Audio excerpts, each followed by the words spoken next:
Bonjour à toutes et à tous, ici Thibaut Aigle et bienvenue dans ce nouvel épisode de l'EFP Radio Show. Dans cet épisode, vous allez découvrir pourquoi vous devriez choisir les mots que vous prononcez avec précaution si vous souhaitez gagner votre indépendance financière. La différence entre un candidat à l'indépendance financière et un candidat à la dépendance financière ne tient pas à grand-chose. À vrai dire, cela n'a même rien à voir avec le capital de départ ou le niveau de salaire, le diplôme non plus, et le quotient intellectuel encore moins. La différence entre une personne qui luttera financièrement toute sa vie et une personne qui bâtira pierre après pierre son édifice patrimonial relève pour certains du détail, de l'anecdotique même, en un mot, du banal. Ce qui fait la différence, ce sont les mots que vous utilisez. Les mots qui décrivent votre manière de penser et de voir le monde, les mots qui forment vos attitudes et vos attitudes qui forment elles-mêmes votre réalité.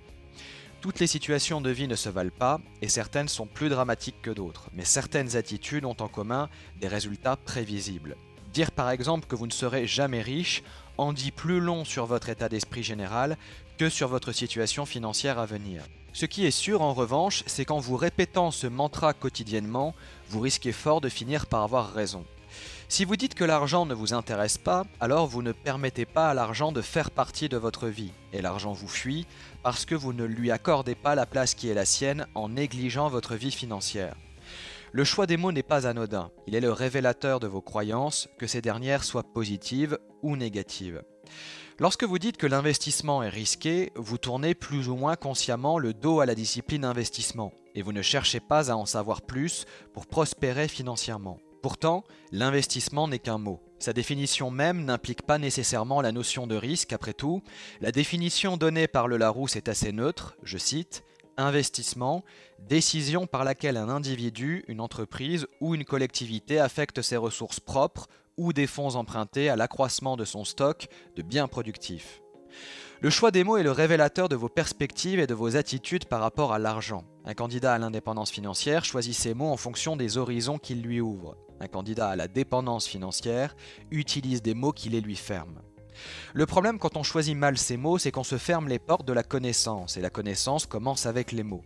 Les mots sont le révélateur de votre état d'esprit, mais ils en sont également le moteur principal. Les mots sont comme des cercles, ils révèlent votre état d'esprit et le façonnent en retour. C'est un flux régulier et incessant, vicieux ou vertueux, il renforce votre vision du monde pour un mal ou pour un bien. Les mots ne sont pas très différents des intérêts composés. Le cercle vertueux des intérêts composés, c'est lorsque votre capital produit des intérêts que vous réinvestissez ensuite pour faire croître votre capital et produire de nouveaux intérêts. Le cercle vicieux des intérêts composés, c'est lorsque votre capital est rongé par les frais de gestion annuels qui vous coûtent plus que le rendement du capital investi et grignotent progressivement ce même capital investi. Le cercle vertueux des mots, c'est lorsque votre cerveau produit des attitudes positives et que ces attitudes positives vous font choisir les mots qui vont renforcer vos attitudes et permettre à votre cerveau d'accroître ses possibilités. Le cercle vicieux des mots, c'est lorsque votre cerveau est rongé par les mots négatifs qui façonnent vos attitudes négatives et que ces attitudes négatives finissent par limiter les possibilités de votre cerveau. La différence entre un candidat à l'indépendance financière et un candidat à la dépendance financière, ce sont les mots qu'il choisit pour s'exprimer. Un candidat à la dépendance financière dira qu'il ne sera jamais riche, qu'il ne s'intéresse pas à l'argent ou que le gouvernement devrait prendre soin du bon peuple.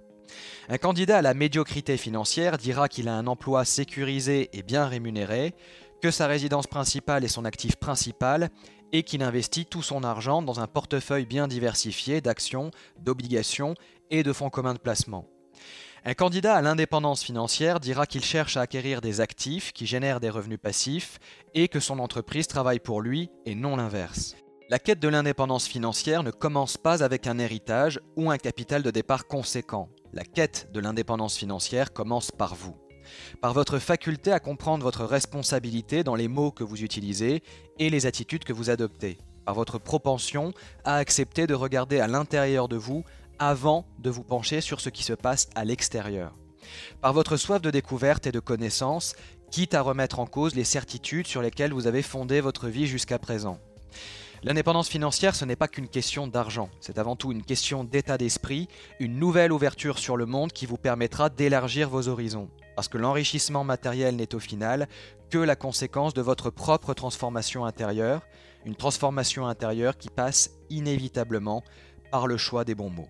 Alors si vous avez aimé cet épisode de l'EFP Radio Show, eh bien n'hésitez pas à cliquer sur j'aime. Et si vous souhaitez apprendre à gagner votre indépendance financière et bénéficier notamment de plus de 2 heures de vidéos gratuites, eh bien il vous suffit de vous inscrire en cliquant sur le lien rouge et blanc qui s'affiche sur votre écran ou sur le lien présent dans la description de la vidéo juste en dessous. Et je vous dis à tout de suite de l'autre côté. Salut!